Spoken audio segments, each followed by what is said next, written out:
Michael is with us in New York. Hey, Michael, welcome to the Dave Ramsey Show. Thanks for having me, Dave. Appreciate you taking my call. Sure. What's up? All right. I have $65,000 in the bank, and I don't know what to do with it. Is there something better I can invest it in rather than just sitting it in the bank with very little, if any, interest? Now, that's a really, really good question. You know, what I have found over the years is what you're finding. Number one, I don't get my money invested well if I don't have goals for it, and it tends to get away from me.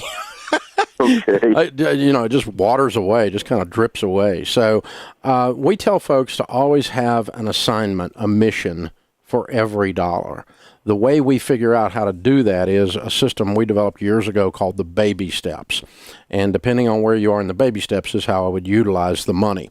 So the first baby step is $1,000 saved. Obviously, you've done that. Baby step 2 is to become debt-free other than your home. Do you have any debt other than your home? I have 3 months of car payments.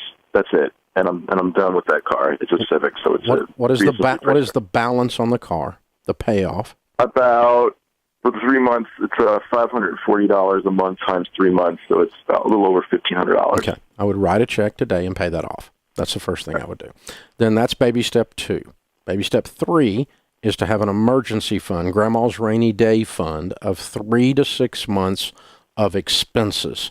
Now, you obviously live on less than your income because you've saved money. We know that. So Yeah. what is your household income, though? $92,000. Okay.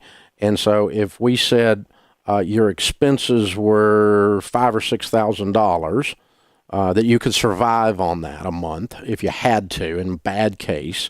3 months would be your minimum, $18,000. So I would put $20,000 to $30,000 aside in a separate savings account that doesn't earn much interest but is accessible as insurance against life.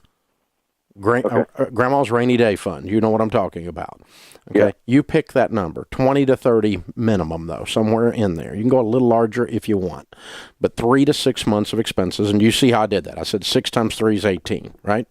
And Yep. so I just made this up on the fly, but you could get a little closer if you want. I don't care. And then the fourth baby step, once we've done that, and we still have approximately $35,000 left, or $30,000 left, give or take, 30 to 35 after so far of your 65 that I've spent, or invested, or given a name or an assignment. Then baby step 4 is putting 15% of your household income away every year for retirement. Are you saving for retirement already? Investing for retirement already? Yeah, I'm saving a lot. I have about $200,000 in retirement. How much do you put in a year? Every 2 weeks, I put in $650, and my employer matches approximately $225 for a total of $925 every 2 weeks. Yeah, not counting your match, you're at about 15%. You're right at it. Okay, so we'll check that box and say that one's being done in your 401k, and your match is in addition to that. So you should be putting 15%, somewhere around $12,000 or $14,000 in there, and that's about what you're putting in. $1,200 a month. Comes out about $14,000 a year. So we're right there. Okay, and so that one's done. Do you have any children? No, I'm not married. Okay. Baby step 5 is to save for kids' college. That one doesn't apply. Check. Baby step 6 is pay off your house early. You own a home. Yeah, I own my condo. I'm about three years into my mortgage. How much do you owe on it total?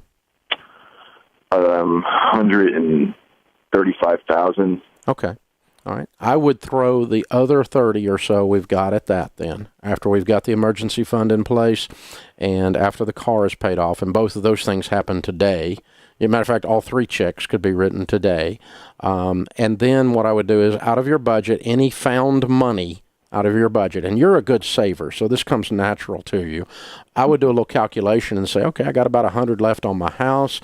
How quick can I get this house paid off? I mean, you get that condo paid off in probably 3-4 years the way you're going. Yeah. I mean, that'd be pretty cool. Yeah, how old are you? Yeah, 41. Yeah, man, you'd be sitting at 45 years old, say, with a paid-for condo and an emergency fund in place, and already got, at that point, you'd have probably $500,000 saved in your 401k. You're rocking, man. You're well on your way to being a millionaire. Thanks. Appreciate it. See, that's how that plan unfolds, though. And I just did it step by step by step, all the way up to baby steps. Baby step 7, there's only one left, and that's with the paid-off property. Max out all retirement and investing and become outrageously generous with your giving. And because the people I find that are the happiest, that are wealthy, are outrageously generous. They don't give it all away, but they just make generosity one of the key things they program into their self and into who they are. Michael, thank you for listening, man. I appreciate you calling in. That's a good exercise for everybody to hear us go through.